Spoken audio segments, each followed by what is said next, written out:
Living in South Africa, aspiring athletes often have to give up on their talents, let alone their goals and dreams. Cycling continues to grow in popularity, but so does the cost of a bicycle as well as the gear. The Velokhaya Life Cycling Academy has been a beacon of hope for many boys in Khayelitsha.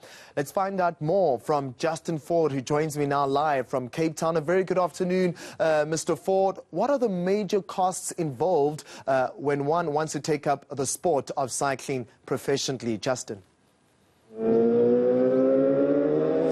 Yeah, good afternoon again, Arthur. We've actually moved locations from Velokhaya in Khayelitsha to a sport with two wheels, sometimes four, and mostly four as well, at the Killarney International Raceway. As you no doubt would hear some of these vehicles, just passing us, just to speak to how the high cost of living has actually impacted events and venues like the Killarney International Raceway. And I'm joined by Peter Cronier, the spokesperson for the Killarney International Raceway.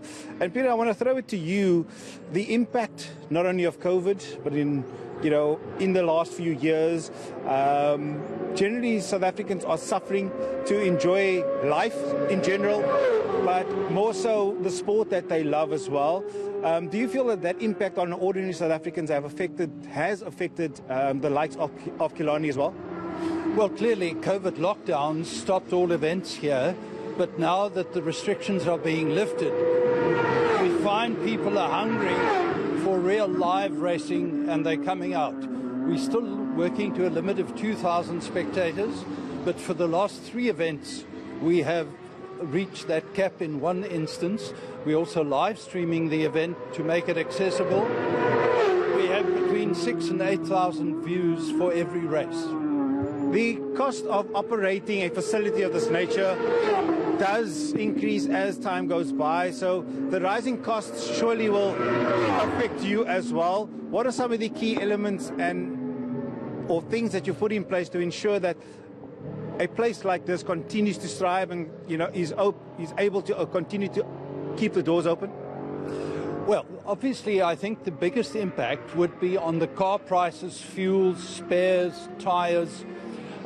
This has been a club for all along. There's been 75 years of racing, and we've always managed our budget very tightly, and we've kept this a very affordable and accessible venue. Membership fees, spectator fees and entrance fees have risen very little, and we've tried to keep those increases to an absolute minimum, also giving people the opportunity to come here with their own catering, enjoy a day in the sun, with also cheaper ticket prices for younger fans.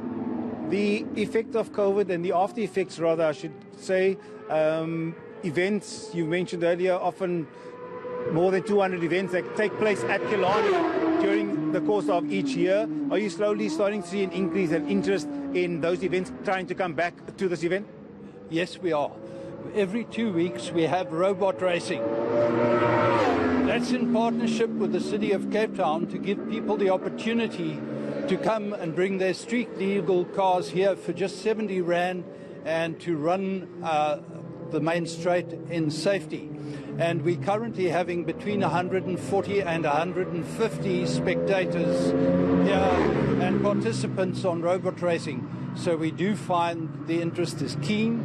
And last year with the International Endurance Race, there was a great deal of interest. Sincerely hope that it continues, Peter, because at midnight tonight, I'm sure you are well aware, the cost of fuel increases quite considerably. Thankfully, that government levy has been subsidized, but just hoping that you go from strength to strength and that, the cost of living doesn't affect you too much. And in general, sport and sporting events are looking to just stay afloat amidst the high cost of living in South Africa at the moment, Arthur. Awesome. Thank you very much, Justin, all the way out in Cape Town.